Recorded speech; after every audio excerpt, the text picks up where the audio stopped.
ओम सभी को नमस्ते। मंत्रोच्चारण। ओम सहना भवतु सहनौ भुनक्तु सह वीर्यं करवावहै तेजस्विनावधीतमस्तु मा विद्विषावहै। ओम शांति शांति शांति। योग दर्शन की 184वीं कक्षा है।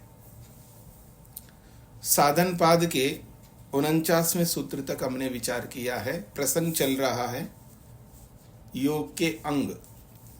योग के 8 अंगों में से 3 अंग हो चुके हैं, चौथा अंग प्राणायाम चल रहा है।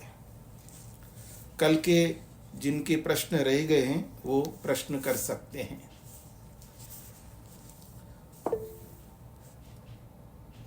प्रेम जी।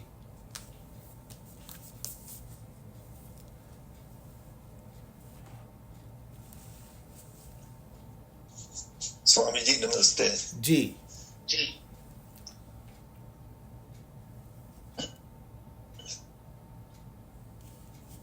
बोलिएगा। स्वामी जी, जो प्राण है और श्वास प्रश्वास जो है, प्राण और श्वास प्रश्वास, ये प्राण से श्वास प्रश्वास चलता है क्या? ऐसा है क्या? नहीं, वो श्वास प्रश्वास जो चल रहा है वही प्राण है। वही प्राण है जो श्वास प्रश्वास है जी। और ये प्राण जड़ है प्राण या चेतन है? क्योंकि ये चलता है, अपने आप चलते हैं ये। नहीं, कोई भी अपने आप नहीं चलते। जड़ पदार्थ कोई अपने आप नहीं चलते, उनको चलाए जाते हैं। प्राण को चलाया जा रहा है, वो अपने आप नहीं चलते। उसमें चलने का श्वास प्रश्वास जो है उसमें चलाते हैं, आप में चलाती है। चलने का स्वभाव उस वस्तु का है, चलाने वाला कोई और है। गाड़ी चलने का स्वभाव रखती है लेकिन चलाता है ड्राइवर। अगर कोई वस्तु चलने का स्वभाव नहीं रखती हो, उसको कोई कितना ही चलाए वो चल नहीं सकती है। तो इसलिए गाड़ी के अंदर चलने का सामर्थ्य है और ड्राइवर उसको चलाता है। तो ऐसे प्राणों में गति करने का सामर्थ्य है, इसलिए परमात्मा उसको चलाता है। वर्मा जी। ठीक है, धन्यवाद जी। ईश्वर ही चलाता है इसको। धन्यवाद जी। नमस्ते स्वामी जी। जी स्वामी जी, ये श्वास प्रश्वास को रोकना प्राणायाम है, तो इसको रोकेंगे तो फिर कैसे जीवन रहेगा? कुछ थोड़ा सा हल्का तो कर सकते हैं लेकिन रोकना थोड़ा सा समझ से परे लग रहा, तो बता दीजिए कुछ। तो आप प्राण को रोकने से क्या मतलब सदा के लिए रोकना समझ रहे हैं या अवधि विशेष के लिए रोकना समझ रहे हैं? अवधि विशेष के लिए। तो फिर प्रश्न बनता नहीं है। अगर थोड़ा समझ में तो कुछ कंफ्यूजन था, इसलिए हमने कहा। जी जी जी, अवधि विशेष के लिए रोका जाता है, ऐसा सदा के लिए नहीं रोका जाता है। और दूसरी बात है कि सामर्थ्य के अनुसार रोका जाता है, और सामर्थ्य को न पहचानता हुआ व्यक्ति बहुत कम रोकता है। तो जो सामर्थ्य को पहचानता है वो सामर्थ्य के अनुसार रोकता है, और जो सामर्थ्य जितना है उतना रोकने के उपरांत भी और सामर्थ्य को बढ़ाता जाता है, फिर और ज्यादा रोकता जाता है। इस तरह समझना चाहिए। जी स्वामी जी, धन्यवाद स्वामी जी। कल्पना जी।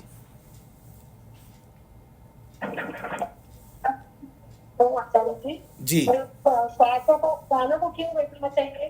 क्या वजह है? हाँ, आपकी आवाज ब्रेक हो रही है, क्या बोल रहे हैं?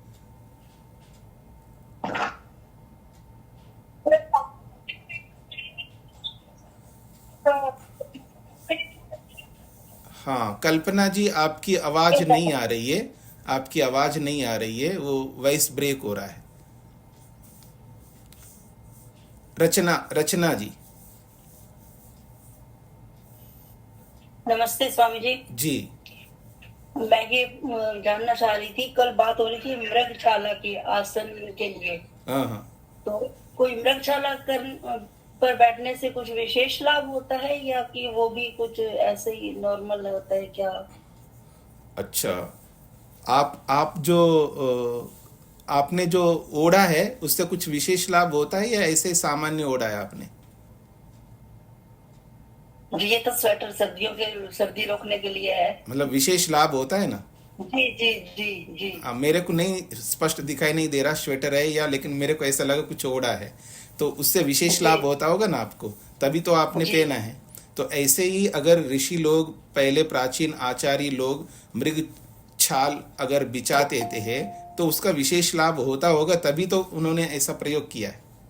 बिल्कुल विशेष लाभ होता है जी। जी, धन्यवाद जी। सागर जी। मैं इसलिए पूछ रही थी क्योंकि ये मेरे पास है, लेकिन मैंने कभी उसको यूज नहीं किया, इसलिए पता नहीं क्यों मेरे को लगा कि ये किसी जानवर की छाल के ऊपर क्यों बैठना, मतलब ऐसे। कौन सा तो छाल है आपके इसलिए पास, कौन सा है? ये मृग छाल, मृग छाल। वो रियल है या क्रिएटेड है? कई बार ऐसा। रियल है, रियल है, रियल, बड़ी पुरानी है, रियल है, पड़ी हुई है। ठीक है। कभी यूज नहीं किया, इसलिए कि जानवर की छाल पे क्यों बैठना। हाँ, तो किसी को, आपको नहीं बैठना है तो किसी व्यक्ति को दे दीजिएगा, आपका भी भला होगा, उसका भी भला होगा। ये ठीक है। सागर जी। नमस्ते स्वामी जी। जी। स्वामी जी, कुछ व्यक्तियों में ये असक्ता होती है प्राणायाम को लेकर, उनको कोई कान का प्रॉब्लम होती है या श्वसन रोग होता है, हृदय रोग होता है, और प्राणायाम का फल एकाग्रता आदि ही बताया जाता है। और आपने 33वें सूत्र में पढ़ाया है प्रथम पाद में जी। चित्त की एकाग्रता में जो योगी व्यवहार करता है उससे भी चित्त एकाग्र होता है, प्रसन्न होता है। अन्य भी उपाय हैं, तो क्या प्राणायाम के विकल्प हैं? तो प्राणायाम क्या समाधि सिद्धि में अनिवार्य है? हाँ जी, प्राणायाम तो अनिवार्य है। अगर अनिवार्य नहीं होता तो योग के चौथे अंग के रूप में बिल्कुल नहीं रखते। जहाँ विकल्प होता है उसको नहीं लिया जाता है, वहाँ आवश्यक होता है उसी को लिया जाता है। यहाँ अंग के रूप में स्वीकार किया है। कुछ उपाय बताए गए हैं मन को एकाग्र करने के, वहाँ विकल्प है, आप कोई भी एक उपाय अपना सकते हो। मुख्य बात है मन को एकाग्र करना है। लेकिन यहाँ प्राणायाम विकल्प के रूप में नहीं है, ये अंग के रूप में है। जैसे जीवन के बहुत सारे अंग होते हैं, वो विकल्प के रूप में नहीं होते। जैसे कपड़े है, जीवन का अंग है, भोजन है, जीवन का अंग है, मकान है, जीवन का अंग है, ऐसे बहुत सारे विषय हैं। हाँ, इनमें से कोई ये कह सकता है कि मकान जीवन का अंग नहीं भी हो सकता, उसका विकल्प भी है। उसका कोई विकल्प नहीं है, क्योंकि उसको सहारा चाहिए। हाँ, ये अलग बात है, हम जैसे लोग अपना मकान नहीं रखते हैं, वो सांप बन करके आपके मकान में आकर के सो जाते हैं और खा भी जाते हैं, वो एक अलग विषय है। लेकिन मकान तो साधु को भी चाहिए और सामान्य व्यक्ति को भी चाहिए, सबको चाहिए, अपना हो या पराया हो। इस तरह का जो जीवन के अंग होते हैं। अब ये है कि मैं रोटी खाऊं या चावल खाऊं, तो विकल्प है, आपकी मर्जी, जिसमें आपको ज़्यादा अनुकूलता होती है वो खाइएगा। वो अंग के रूप में नहीं है, वो विकल्प के रूप में है जी। धन्यवाद स्वामी जी। तो आइए आगे बढ़ते हैं, प्राणायाम के प्रसंग को आगे बढ़ाते हैं। तस्मिन् सति श्वास प्रश्वासयोर गति विच्छेदः प्राणायामः। ये प्राणायाम का सामान्य लक्षण है, सामान्य परिभाषा है। अब प्राणायाम की विशेष परिभाषा की जा रही है 50वें सूत्र में। स तो बाह्य आभ्यंतर स्तंभवृत्ति देश काल संख्याभिः परिदृष्टो दीर्घ सूक्ष्मः। स तो बाह्य आभ्यंतर स्तंभवृत्तिर्देश काल संख्याभिः परिदृष्टो दीर्घ सूक्ष्मः। इसको संधि विच्छेद करेंगे तो सह विसर्ग आएगा, सह तु, तु ये अव्यय है, बाह्य फिर आभ्यंतर फिर स्तंभ वृत्ति ही, स्तंभ वृत्ति में विसर्ग भी आएगा, देश काल संख्याभिः परिदृष्टः, ओ को विसर्ग हो जाएगा, परिदृष्टो को परिदृष्टः, फिर दीर्घ सूक्ष्मः, सह तु बाह्याभ्यंतर स्तंभ वृत्तिः देश काल संख्याभिः परिदृष्टः दीर्घ सूक्ष्मः, सतु सह वह, वह कौन? प्राणायामः, सतु प्राणायामः, वह जो प्राणायाम है कैसा है? बाह्य प्राणायाम है, आभ्यंतर प्राणायाम है, स्तंभ वृत्ति प्राणायाम है। तो प्राणायाम जो पीछे सूत्र में बोला है उसकी अनुवृत्ति यहाँ आएगी, और प्रारंभ में 3 शब्द हैं, इन तीनों के साथ प्राणायाम जुड़ेगा, बाह्य प्राणायामः, आभ्यंतर प्राणायामः, स्तंभ वृत्ति ही प्राणायामः, ऐसा। तो बाह्य आभ्यंतर स्तंभ वृत्ति ये 3 प्राणायाम यहाँ पर बताया जा रहा है। चौथा प्राणायाम अगले सूत्र में बताएंगे। इस सूत्र में 3 प्राणायामों की चर्चा है।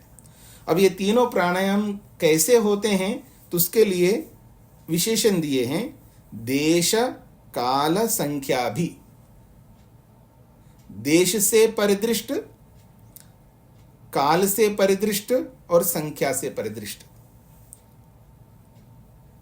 जो बाह्य प्राणायाम है या आभ्यंतर प्राणायाम है या स्तंभ वृत्ति प्राणायाम है, ये तीनों प्राणायामों के साथ में, तीनों के साथ में देश भी जुड़ा है, काल भी जुड़ा है और संख्या भी जुड़ा है। तो देश काल संख्याओं से परिदृष्ट है, परिदृष्ट का मतलब है परीक्षित, परिता मतलब सब ओर से, परितः सर्वतः, सब प्रकार से, सब दृष्टियों से, दृष्टः देखा जाना, सब ओर से देखना, सब ओर से जानना, सब ओर से समझना उस प्राणायाम को, अर्थात परीक्षित, देश से परीक्षित, काल से परीक्षित और संख्याओं से परीक्षित। देश से जाना गया, काल से जाना गया और संख्याओं से जाना गया। और एक विशेषण दिया है दीर्घ सूक्ष्म, और वो जो प्राणायाम है वो दीर्घ भी होना चाहिए, अर्थात लंबा भी होना चाहिए, और साथ में सूक्ष्म भी होना चाहिए। तो वह प्राणायाम बाह्य के रूप में, आभ्यंतर के रूप में, स्तंभ वृत्ति के रूप में 3 प्रकार से होता है, और वो 3 प्रकार का प्राणायाम देश के साथ युक्त है, काल के साथ युक्त है और संख्याओं के साथ युक्त है। तो देश से युक्त होकर के परिदृष्ट है, देश से युक्त होकर के जाना जाता है, काल से युक्त होकर के जाना जाता है और संख्याओं से युक्त होकर के जाना जाता है।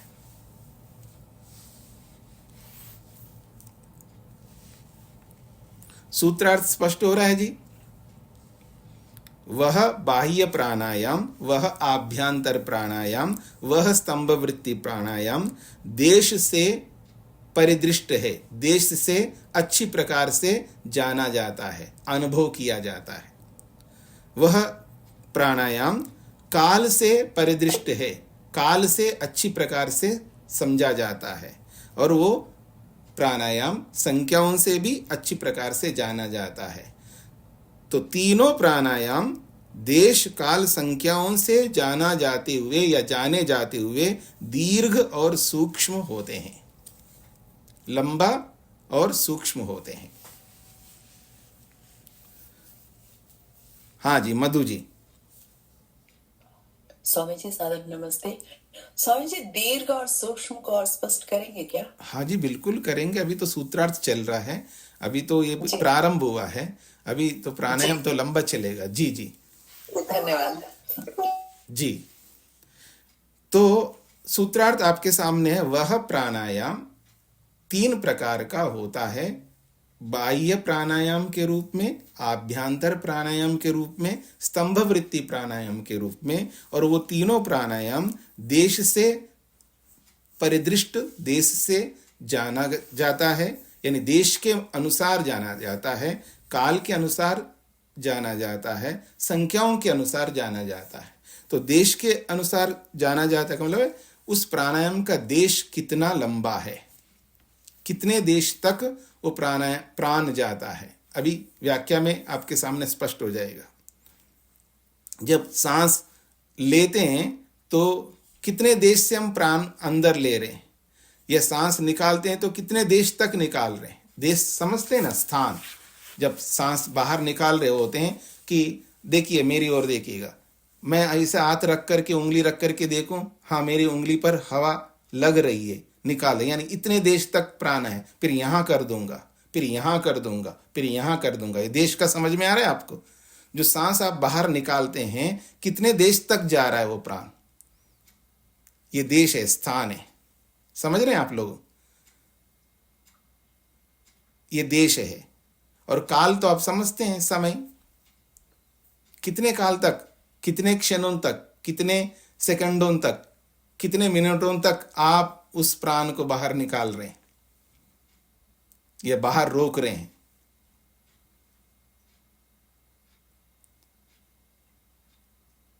एक बार किया, 2 बार किया, 3 बार किया, कितनी संख्याओं तक आपने प्राणायाम किया, ये संख्या से युक्त है, देश के साथ युक्त है, काल के साथ युक्त है और संख्याओं के साथ युक्त है। अब स्पष्ट हो रहा है आप सबको? कितने देश तक, कितने स्थान तक, कितने दूर तक। यानी मान लीजिएगा ये जो मेरी उंगली है, नाक और उंगली के बीच में जो स्थान है ये देश है, और इस देश को बढ़ाता जाऊंगा, जैसे जैसे अभ्यास होगा उतनी दूरी तक ये प्राण जाएगा, इतनी देश तक प्राण जाएगा। ये देश से परीक्षित है। परिदृष्ट का मतलब है देश से जाना जा रहा है। ये प्राणायाम इतने देश तक मैंने किया, ऐसा मैं जान रहा हूं। ये परिदृष्ट है, परिज्ञात है, परीक्षित है। क्लियर है? और फिर ये देश के साथ हो गया। अब इतने देश तक जो मैं प्राण को निकाल रहा हूं और निकाल के रोका है, अब कितने सेकंड तक मैंने, कितना समय, काल का मतलब है समय, कितने समय तक मैंने उन प्राणों को रोका।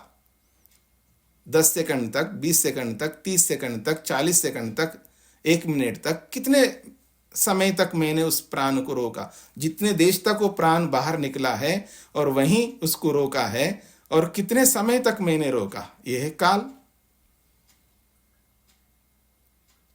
और संख्या यह है, एक बार ऐसा रोका, फिर सामान्य हो गया, फिर दोबारा किया तो दूसरी संख्या हो गई प्राणायाम की, फिर तिबारा किया तो तीसरी संख्या हो गई। तो कितने बार प्राणायाम किया जी? 3 प्राणायाम किया, तो ये संख्या के साथ युक्त हो गया। तो बाह्य प्राणायाम या आभ्यंतर प्राणायाम या स्तंभवृत्ति प्राणायाम देश के साथ भी युक्त है, काल के साथ भी युक्त है और संख्याओं के साथ भी युक्त है। यहां तक पहुंच गए जी? अब उसको दीर्घ करना है। दीर्घ का मतलब है देर तक करना है।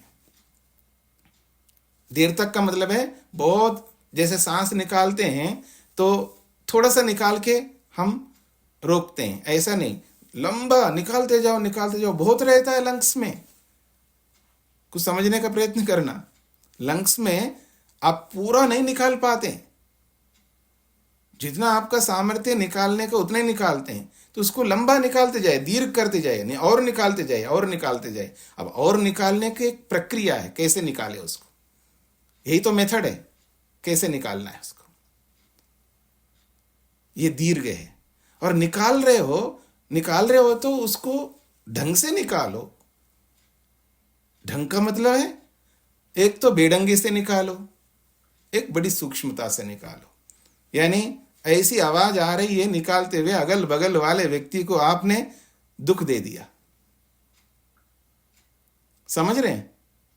अगल बगल वाले व्यक्तियों को आपके सांस निकालने से दूसरे लोगों को पता लग रहा है आप क्या कर रहे हो, दिखा रहे हो आप किसी दूसरे को, मत दिखाना जी, भगवान को दिखाइएगा। दूसरे को दिखाने से आपको क्या मिलेगा? मैं कुछ नहीं दे सकता आपको, ना आप मेरे कुछ दे सकते।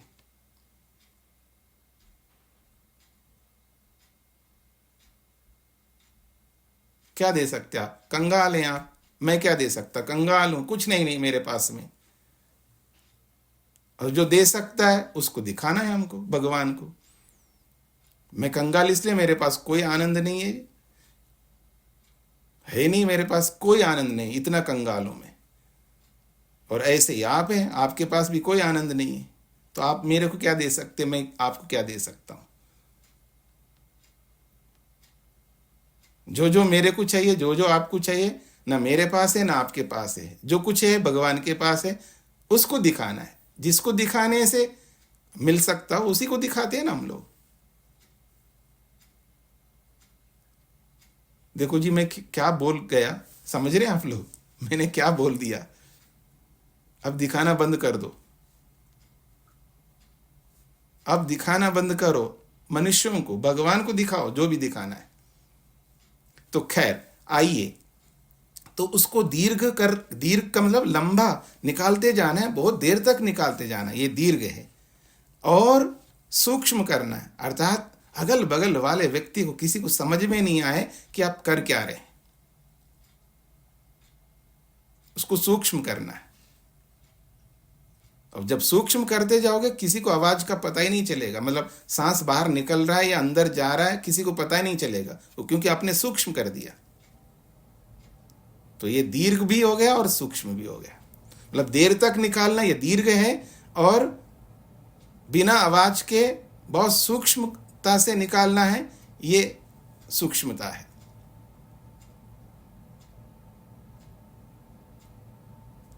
तो आइए आगे बढ़ते हैं। सूत्र का अर्थ आपके सामने आ गया है। वह प्राणायाम 3 प्रकार का होता है, बाह्य के रूप में, आभ्यंतर के रूप में, स्तंभ वृत्ति के रूप में। और ये तीनों ही देश के साथ, काल के साथ और संख्याओं के साथ युक्त होते हैं। और इन तीनों को दीर्घ काल तक करना है और सूक्ष्मता से करना है।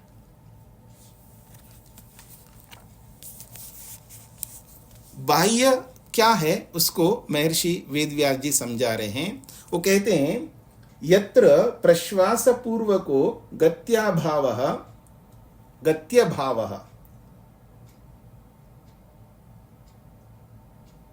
स बाह्यः। यत्र प्रश्वास पूर्वकः गति अभावः गत्यभावः सह बाह्यः। यत्र, जहां इन तीनों प्राणायामों में प्रश्वास पूर्वक, प्रश्वास समझते हैं ना, श्वास होता है और एक प्रश्वास होता है। प्रश्वास का मतलब है बाहर निकालना। प्रश्वास कहते हैं अंदर के लंग्स में, फेफड़ों में जो प्राण है उसको बाहर निकालना, बाहर निकालने को प्रश्वास कहते हैं। तो प्रश्वास पूर्वक मतलब प्रश्वास करते हुए, यानी बाहर निकालते हुए। प्रश्वास पूर्वक का मतलब है प्राण को बाहर निकालते हुए। निकालते हुए क्या करना है? गति अभाव। अब निकाल रहे हैं तो कब तक निकालेंगे? निकालने की एक सीमा है हमारी। तो निकालते निकालते गति अभाव, उस निकालने की जो गति चल रही है उसको अभाव करना, अर्थात रोकना है। निकालना जो चल रहा था, तो निकालते निकालते एक सीमा हमारे अंदर आ जाती है, एक सामर्थ्य हमारी निकालने का सामर्थ्य है। अपने सामर्थ्य के अनुसार ही निकाल पाते हैं और उसको रोक देते हैं। इसी को कहते हैं सह बाह्यः, वो बाह्य प्राणायाम।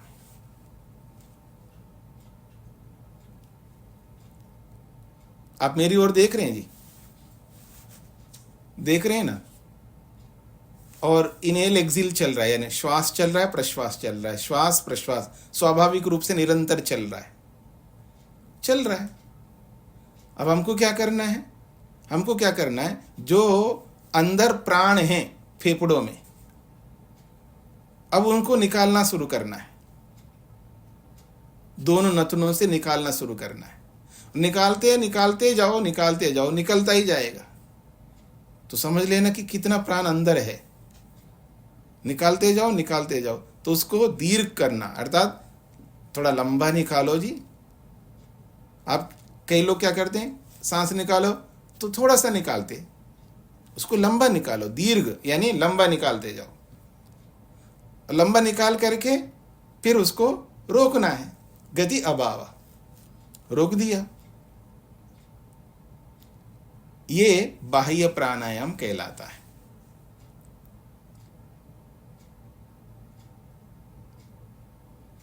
हो गया बाह्य प्राणायाम।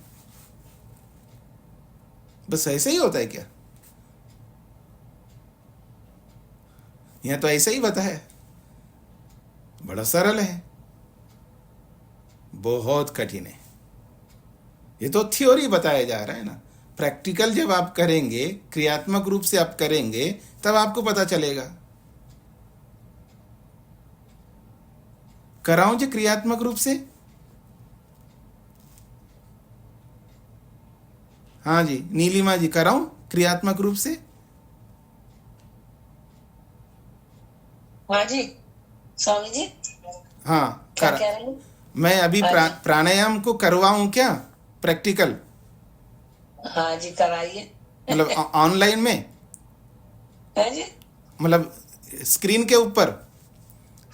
हाँ जी करा दीजिए, बहुत अच्छा रहेगा। हाँ, अच्छा कराइए, रहेगा। कराइए। तो मेरे को कैसा पता चलेगा आप कैसा कर रहे हैं, क्या कर रहे हैं?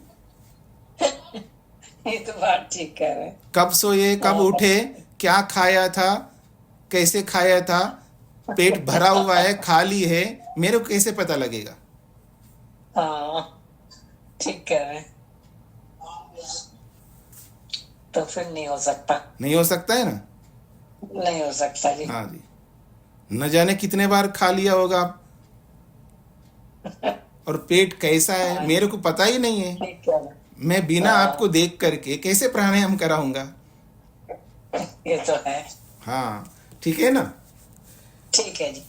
तो आइए, तो ये कहा जा रहा है प्रश्वास पूर्वक, यानी प्रश्वास करते हुए, यानी बाहर निकालते हुए, निकालते जाना। उसको कैसे निकालना? लंबा निकालते जाना, यही दीर्घ है। और लंबा निकालते निकालते एक सीमा है हमारी निकालने की, वो सीमा के बाद में हम निकाल ही नहीं सकते, फिर रोक देना। इसका यह अर्थ नहीं कि हमने लंग्स में, फेफड़ों में जितना है वो पूरा निकाला है। पूरा कोई नहीं निकालता। कोई नहीं निकालता का मतलब है कोई नहीं निकालता। कुछ समझ में आया जी? कोई नहीं निकालता का मतलब है कोई नहीं निकालता, मतलब योगी भी नहीं, योगी भी नहीं। कोई का मतलब कोई भी नहीं। ये बात आपको अच्छी तरह तब समझ में आएगा जब चौथे प्राणायाम में जाएंगे, तब आपको समझ में आएगा कि पूरा निकाल पाते हैं नहीं निकाल पाते हैं। तो आइए, तो प्रश्वास पूर्वक अंदर के प्राणों को प्रश्वास पूर्वक बाहर निकालते हुए, लंबा निकालते हुए, फिर गति अभाव, उसको निकालना रोकना है। जो निकालने की प्रक्रिया चल रही है उस निकालने की गति को रोक देना, क्योंकि अब बाहर निकालने की गति चल रही है, उस गति को रोक देना, निकलने की गति को। तो इसलिए ये बाहर निकलने वाला प्राण बाहर निकल रहा था, और उस निकलते हुए प्राण को जितना निकाला उसके बाद रोक दिया। अब ये बाह्य हो गया, यानी बाहर निकालने की प्रक्रिया थी, इसलिए इसका नाम दिया है बाह्य प्राणायाम। ठीक हो गए जी? आगे बढ़ते हैं। आभ्यांतरः। अब आभ्यांतर प्राणायाम इसका बिल्कुल उल्टा है। यत्र श्वास पूर्वको गति अभावः स आभ्यांतरः। यत्र, जहां पर व्यक्ति श्वास पूर्वक, अब श्वास कहते हैं अंदर लेना। अब अंदर हम ले रहे हैं तो थोड़ा सा थोड़ा लेते हैं, हम लेते जाते अंदर लेते ही जाते हैं, और उस लेते जाने को लंबा करना है, दीर्घ करना है।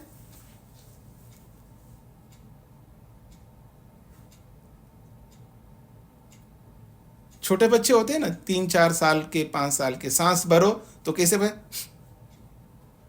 आवाज आई, कुछ आवाज आ रही है मेरी? मतलब थोड़ा सा लेते हैं बस रुक जाते हैं बच्चे, उनके पास सामर्थ्य नहीं है, लंबा ले नहीं सकते, कोई सिखाए नहीं है। आप में से कितने लोग हैं जी अपने 4-5 साल के बच्चों को प्राणायाम सिखाते हैं? महर्षि स्वामी दयानंद सरस्वती जी ने छोटे से बच्चे को बिल्कुल बिठा करके खुद प्राणायाम करे, उन बच्चों से भी कराए।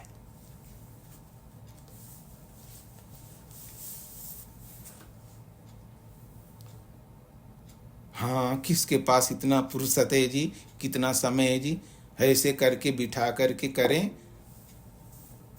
उसको एक क्लास में ले जाना है, उसको जूडो में ले जाना है, उसको डांस में ले जाना है, उसको वहाँ ले जाना है, इसको वहाँ करना, इसी में फुर्सत नहीं मिलता आपको,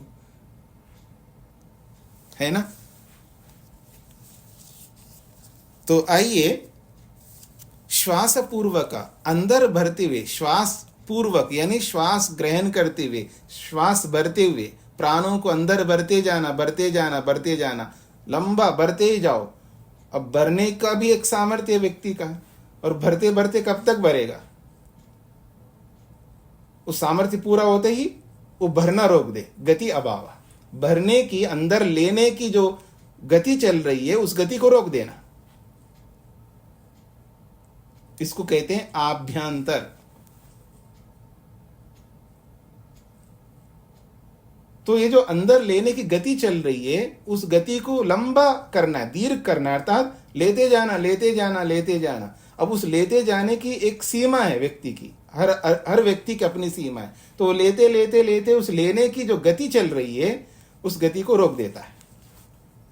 तो ये अंदर लेने की गति चल रही थी, फिर अंदर लेने की गति को उसने रोक दिया, अब सांस अंदर रह गया, अंदर ही रह गए, रोक दिया गति, इसको कहते हैं आभ्यंतर प्राणायाम।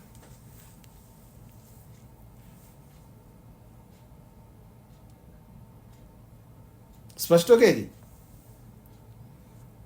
मैंने 2 बातें कही है, एक बाह्य का बताया और एक आभ्यंतर का बताया। निकालने की बात कही है, रोकने की बात कही है, लेने की बात कही है, रोकने की बात कही, उसके बाद क्या होता है ये कुछ नहीं कहा मैंने, समझ रहे हैं? दोनों में मैंने क्या बताया कि बाहर निकालना, निकालना, निकालने की गति चल रही है उसको रोक देना, यह बाह्य प्राणायाम हो गया। अंदर भरने की गति चल रही है, गति चल रही है, लेने की गति को रोक देना, यह आभ्यंतर चल गया। और इसके बाद क्या होता है ये नहीं बताया, समझ रहे हैं ना आप लोग? इसके बाद क्या होता है ये नहीं बताया, या जैसे बताया वैसे बता दिया आपको। अब जैसे यहां बताए इसको पढ़ करके अगर कोई प्राणायाम कर ले, जैसा यहां लिखा वैसे ही पढ़ करके कोई प्राणायाम कर ले,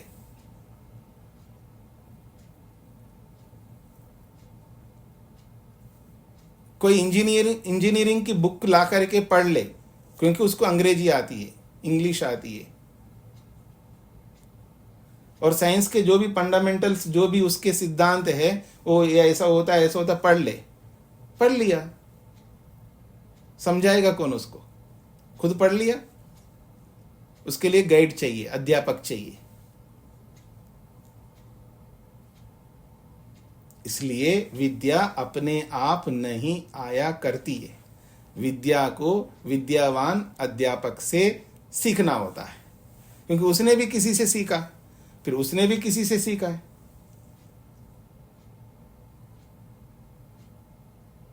तो सीखने की प्रक्रिया को हमने रोक लिया है।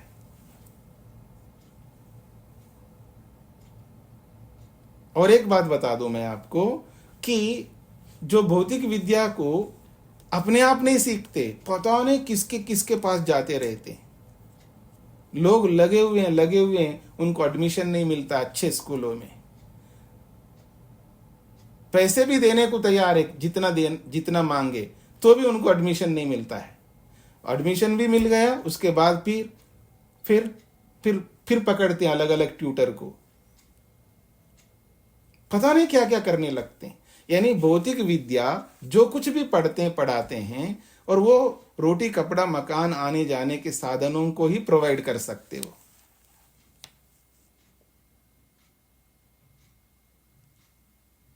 आत्मा को जो चाहिए, आत्मा को वो नहीं दे सकते हो।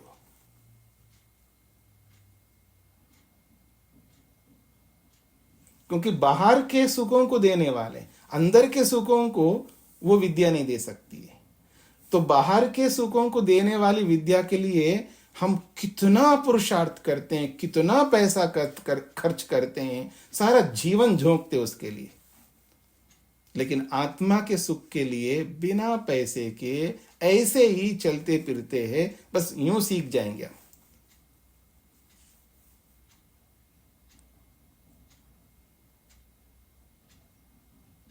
हाँ जी, वो कोई वहां प्राणायाम का शिविर लगाया, आप जाओगे, फ्री है। सबसे पहला मन में विचार आता है फ्री है, नहीं फ्री है जी, 25,000 उसका फीस है, 1 वीक का है। 25,000 मैं तो ऐसे सीख लूंगा, हो गया। समझ रहे हैं आप, हमारी जो सोच है, हमारा जो विचार है।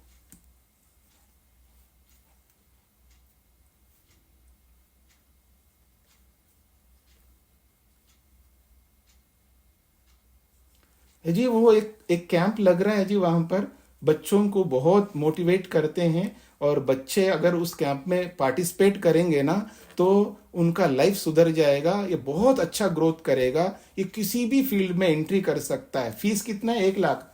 हाँ, जरूर ले जाएंगे हम बच्चों को। समझ में आ रहा है आप लोगों को? हमारा सोच देखिएगा कैसा है, अच्छा है, बहुत अच्छा सोच है, होना चाहिए, पर एकांगी नहीं होना चाहिए, एक ही पक्ष में नहीं होना चाहिए, दोनों पक्षों में होना चाहिए।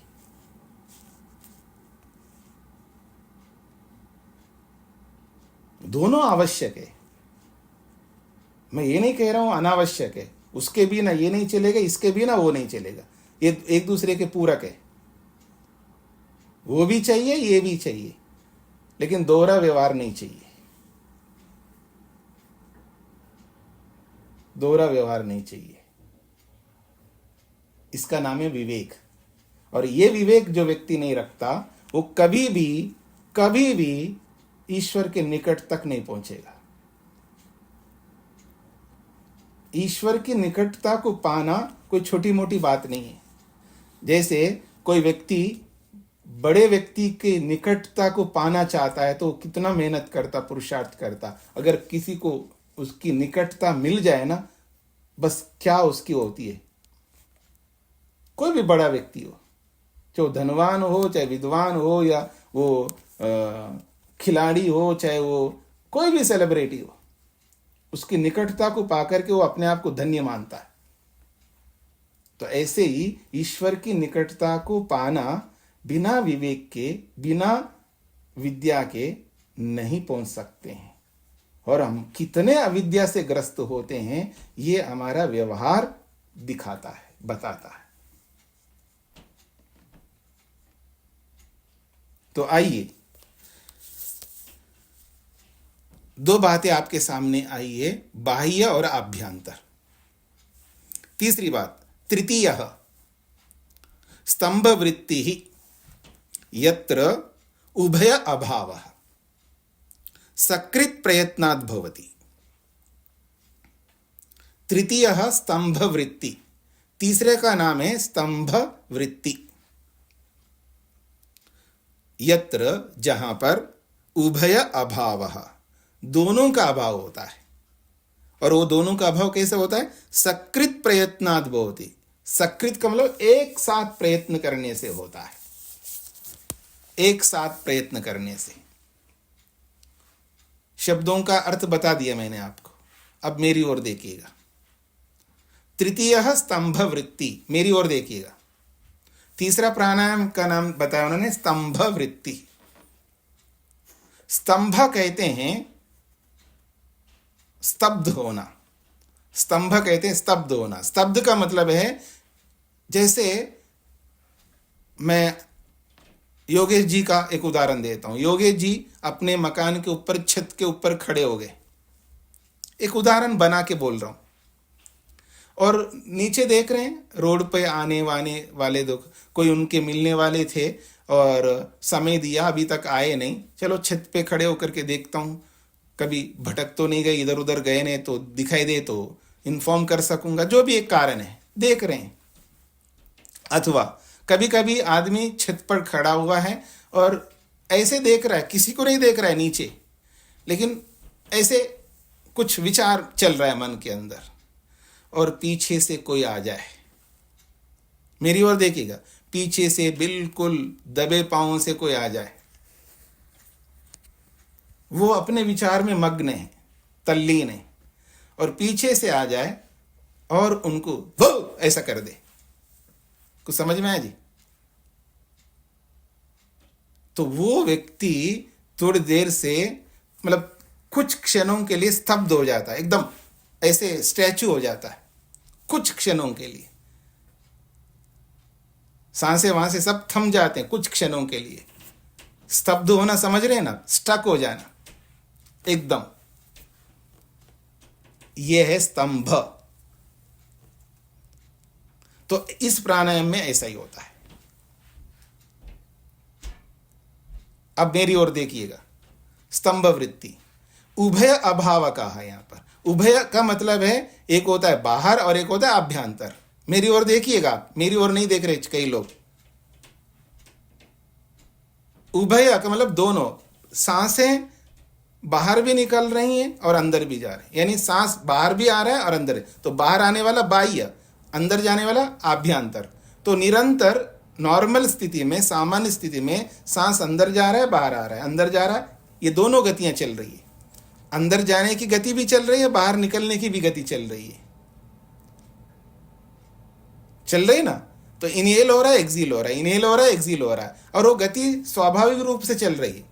आप जानबूझ करके अंदर भर नहीं रहे, जानबूझ करके बाहर नहीं निकाल रहे।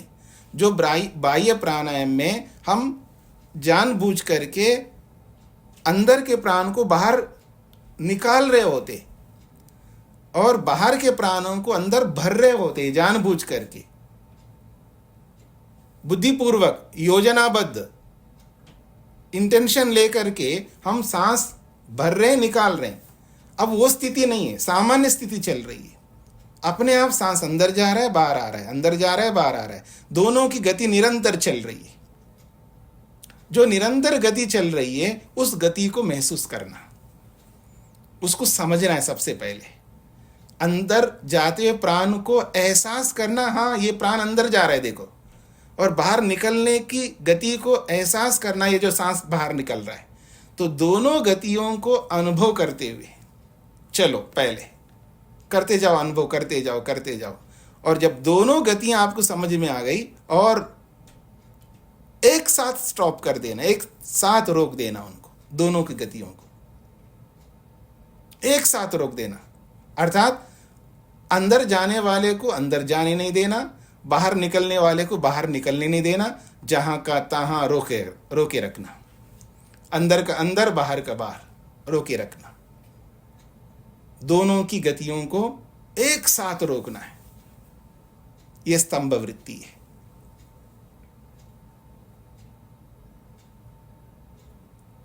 स्पष्ट हो गया जी आप लोगों को? हम लोग थ्योरी समझ रहे जी, थ्योरी तक सीमित रहिएगा। सिद्धांत समझ रहे हैं, सिद्धांत तक सीमित रहिएगा। क्रियात्मक रूप से जब करेंगे तब करेंगे। तो यह है स्तंभ वृत्ति। कहते हैं स्तंभ वृत्ति यत्र उभय अभाव, जहां दोनों गतियों का अभाव होता है। और वो दोनों गतियों का अभाव कैसे होता है? सकृत प्रयत्नात् भवति। सकृत का मतलब एक साथ प्रयत्न से होता है, यानी एक ही प्रयत्न से दोनों गतियों को रोकना, एक ही प्रयत्न से दोनों गतियों को रोकना, यह है सकृत। एक होता है सकृत और एक होता है असकृत। सकृत का मतलब है एक साथ, और असकृत का मतलब है बारी बारी से। तो यहां एक साथ बोला है, सकृत, एक साथ दोनों गतियों को एक साथ रोकना है। ऐसा नहीं करना पहले अंदर जाने वाले को रोक लिया फिर उसके बाद बाहर निकलने वाले को रोक लिया, ऐसा नहीं, एक साथ दोनों गतियों को रोकना है। इसी को स्तंभ वृत्ति नाम दिया है। अब आते हैं शब्दों पर। बाह्य का मतलब, बाह्य शब्द का अर्थ है बाहर, बाह्य शब्द का अर्थ होता है बाहर, बाहर प्राणों को रोकना, इसलिए इसका नाम दिया है बाह्य प्राणायाम। बाह्य शब्द का अर्थ ही बाहर होता है, तो यानी अंदर के प्राणों को बाहर निकाल के बाहर रोकना, इसलिए इनका नाम दिया है बाह्य। और फिर आभ्यंतर, आभ्यंतर का अर्थ होता है अंदर, अंदर प्राणों को रोकना, अर्थात बाहर से अंदर लेकर के अंदर सांसों को रोकना, ये आभ्यंतर हो गया। ये इनका नाम भी अर्थ के अनुसार रखा है, अनुवर्थ संज्ञाएं, ये अर्थ के अनुरूप इनके नाम रखे हैं। तीसरा नाम है स्तंभ वृत्ति।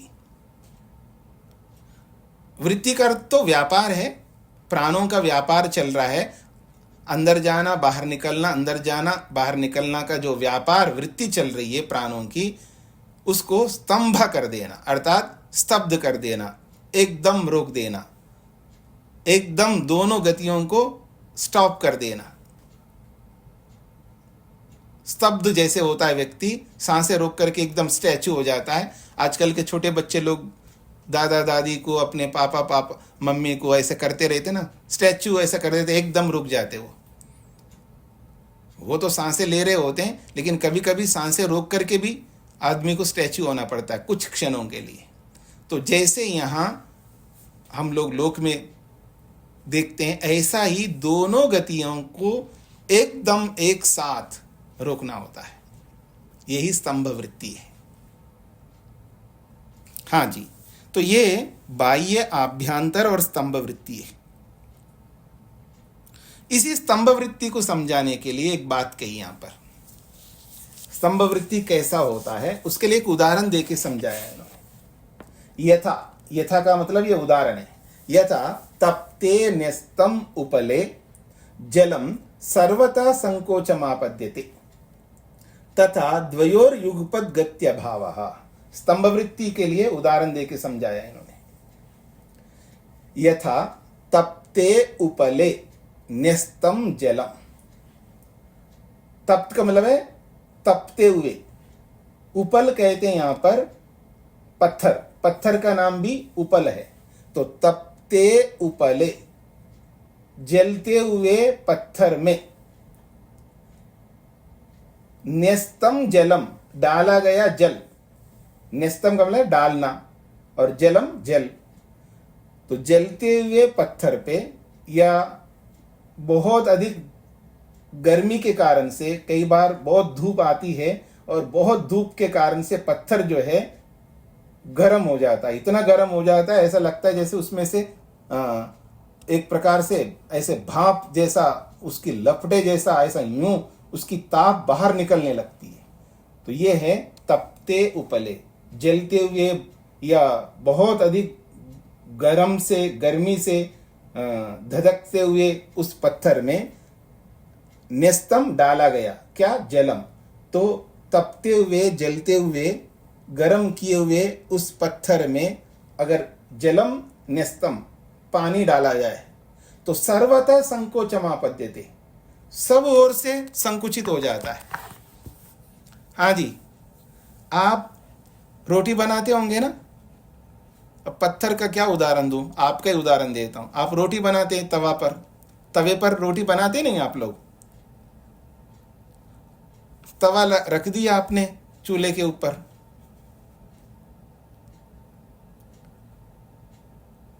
पता नहीं रोटी के लिए तो कुछ काम नहीं चले।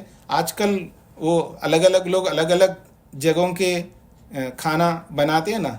हाँ जी, डोसा बनाते लोग, बनाते नहीं बनाते, डोसा का जो तवा होता है, तवा चढ़ा दिया,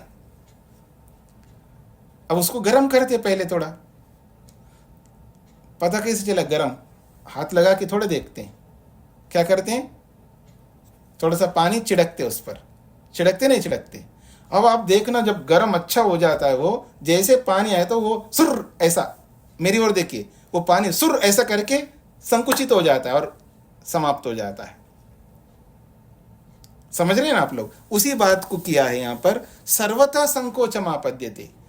तो अगर जलते हुए पत्थर पर या तवे पर अगर पानी छिड़कोगे तो वो पानी, जो फैला हुआ पानी है, वो एकदम संकुचित हो जाता है, पास में आकर के समाप्त हो जाता है। तो जैसे वो संकुचित होता है, ऐसे ही हमारे प्राण की जो स्थिति है उस तरह का होती है। द्वयो युगपद गत्य भाव, दोनों प्राण एक साथ ऐसे संकुचित होकर के रुक जाते हैं, एकदम कंप्रेस होकर के एकदम रुक जाते हैं दोनों प्राण। कुछ स्पष्ट हो रहा है जी आप लोगों को जो मैं कहना चाह रहा हूं? तो दोनों गतियां चल रही है, अंदर जाने की बाहर जाने की दोनों गतियां चल रही है, और एकदम अचानक रोकना है। तो जैसे कि तवे पर पानी डालते हैं तो आप देखना वो जो बूंदे होती हैं 2 3 4 जितने भी वहाँ अलग अलग गिरते हैं, वो सब संकुचित होकर के एक साथ होकर के रुक जाते हैं, यानी जल जाते हैं, समाप्त हो जाते हैं। तो सब ओर से एक साथ आना, सब ओर से इकट्ठा होना, ऐसे ही यहाँ पर दोनों प्राणों की गतियां चल रही है, उनको एकदम एक करके रोका जा रहा है, दोनों की गतियों को एक करके रोका जा रहा है। यह है सकृत अभाव, एक साथ रोकना है इनको। किसी कुछ पूछना हो अभी जो हमने पढ़ा है इसके संबंध में पूछिएगा। प्रतिष्ठा जी।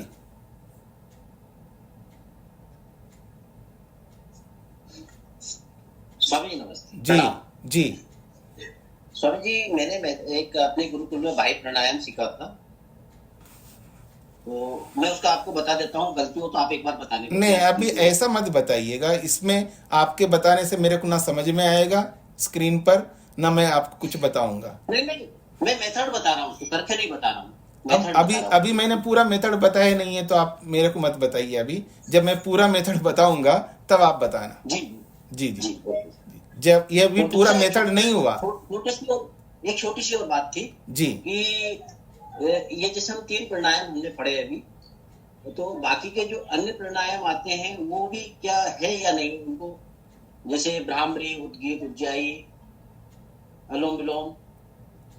अभी प्राणायाम का प्रसंग जब पूरा हो जाएगा ना तब ये प्रश्न पूछिएगा। जी जी जी ठीक है जी जी। हाँ जी, तेज नारायण जी। जी स्वामी जी, ये ऊपर बताया था देश काल संख्या भी, तो जो काल बताया और इधर दीर्घ और सूक्ष्म, जी, तो काल में ही तो दीर्घ सूक्ष्म आ जाते हैं।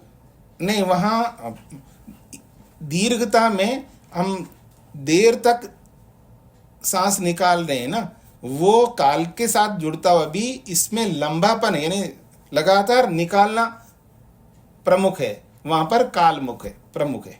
जी जी धन्यवाद। जी हाँ जी, अनीता जी।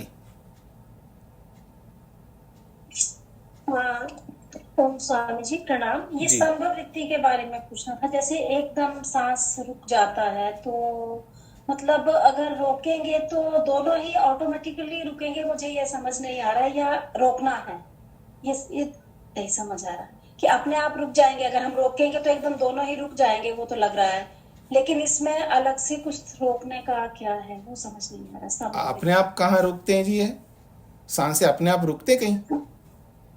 नहीं, अपने आप रुकते नहीं, मतलब अगर हम रोकेंगे, जैसे प्राण एकदम से स्तब्ध हो जाते हैं जी, तो दोनों ही रुक जाते हैं। तो इसमें ये लग रहा है कि रोकना या रुक जाना, ये समझना है बस। तो आप- या रोक रहे हैं या रुक।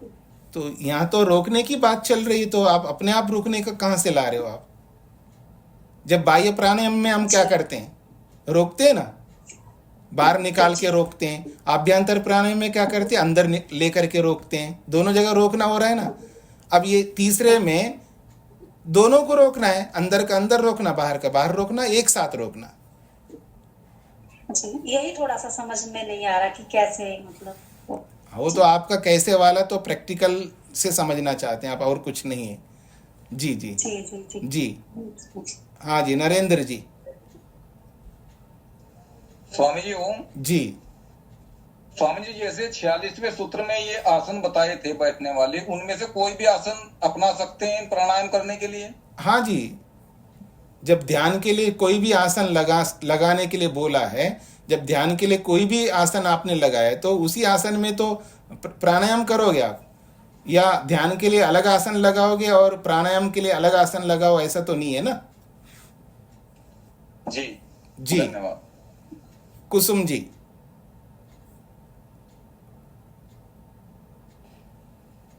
ओम नमस्ते स्वामी जी। जी। इसमें जो न्यस्तम आया उसका अर्थ क्या है? डाला गया, ये क्रियापद है। न्यस्तम, डाला गया, जी स्वामी जी। भूतकाल को बताने वाला है। ये जलम का विशेषण है। न्यस्तम जलम, डाला गया जल। शेखर जी। जी सर। जी प्रणाम स्वामी जी। जी। स्वामी जी, हम यहाँ वृत्ति को कैसे लेंगे, और जो बाह्य और अभ्यंतर है उसके साथ भी हम वृत्ति लगाते हैं? बाह्य वृत्ति प्राणायाम, अभ्यंतर वृत्ति प्राणायाम?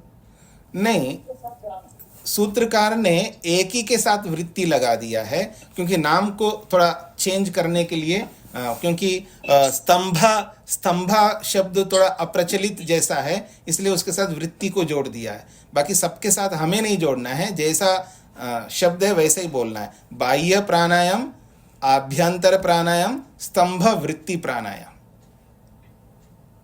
जी। और यहाँ स्तंभ वृत्ति जो आपने कहा, व्यापार, मन का व्यापार बेसिकली, जी, ज्ञानात्मक व्यापार, तो इसको हम स्तंभ वृत्ति नहीं, मन का व्यापार नहीं, प्राण का व्यापार है यहाँ पर। अंदर जाने की व्यापार का मतलब क्रिया, अंदर जाने की क्रिया चल रही है प्राण की, बाहर निकलने की क्रिया चल रही है, तो दोनों की क्रिया, दोनों की वृत्तियों को रोकना। जी, मन नहीं है यहाँ पर। जी। अच्छा जी जी। वृत्ति मैंने मतलब उसका व्यापार, क्रिया, व्यापार जी। यहाँ प्राण का व्यापार ले रहे हैं। जी जी जी। तो ये जो आपने कहा कि जैसे बूंद डालते हैं गर्म तवे पे, जी, तो उसी जाती है। जी जी। यहाँ ये स्तंभ वृत्ति प्राणायाम के समय ही अगर हम उस प्राण को रोक देते हैं, जी, तो मतलब क्या सिकुड़ जाता है? नहीं, देखिए, उदाहरण का सर्वांश नहीं लेते हम कहीं पर भी। वहां पर केवल ये बताया कि मान लीजिए 2 बूंद अलग अलग गिर रहे हैं ना, मान लीजिए 2 बूंदे हमने अलग अलग डाला, तो वो इकट्ठा होकर के समाप्त होता है। तो इकट्ठा होकर के समाप्त होता है, बस उस इकट्ठा शब्द को ले रहे हैं। तो जब दोनों सांसें चल रही है, यानी अंदर जाने का भी चल रहा है, बाहर निकलना, तो दोनों को एक करके हम रोक रहे हैं, यानी दोनों को एक साथ रोक रहे हैं। जी। बस इतना सा अंश ले रहे हैं। जी जी जी स्वामी जी, धन्यवाद। गुप्ता जी। नमस्ते स्वामी जी। जी। स्वामी जी, जैसे हमने श्वास प्रश्वास कर रहे हैं, हमने जैसे सांस अभ्यंतर किया और एकदम सांस रोक दिया, तो उसको स्तंभ वृत्ति बोलेंगे या पूरा लेके रोकना उसको स्तंभ वृत्ति बोलेंगे? जी नहीं, अभी तीनों परिभाषाओं को जब बोल रहा था, आप सुन रहे थे? हाँ, सुन रहा था जी। जब सुन रहे थे तो ये प्रश्न नहीं आ सकता, क्योंकि बाहर निकाल के बाहर रोकना तो बाह्य हो गया, और अंदर लेकर के अंदर रोकना अभ्यंतर हो गया। अब तीसरे में स्तंभ वृत्ति उसको कह रहे हैं जो बाहर निकलने की क्रिया चल रही है और अंदर जाने की क्रिया निरंतर चल रही है। इन दोनों क्रियाओं को पहले हम मन से समझेंगे, समझ करके एहसास करेंगे, हाँ देखो ये प्राण मेरा बाहर भी निकल रहा है, अब अंदर जा रहा है, बाहर निकल रहा है, अंदर जा रहा है, बाहर निकल रहा है, अंदर जा रहा है। इस स्थिति को समझने के बाद में अब हम एक ही प्रयत्न से दोनों को एक साथ रोक रहे हैं, इसको स्तंभ वृत्ति कहते हैं।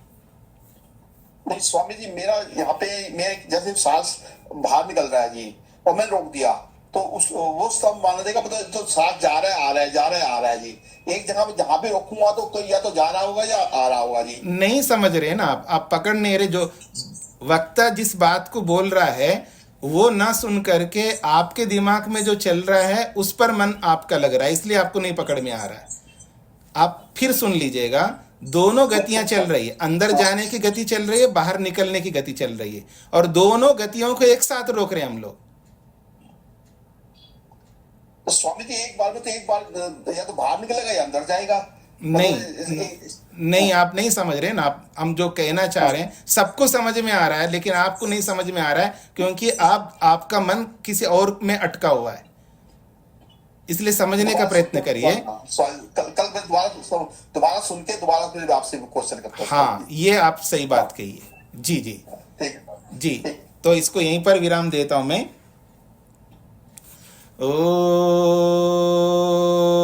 शांति शांति शांति।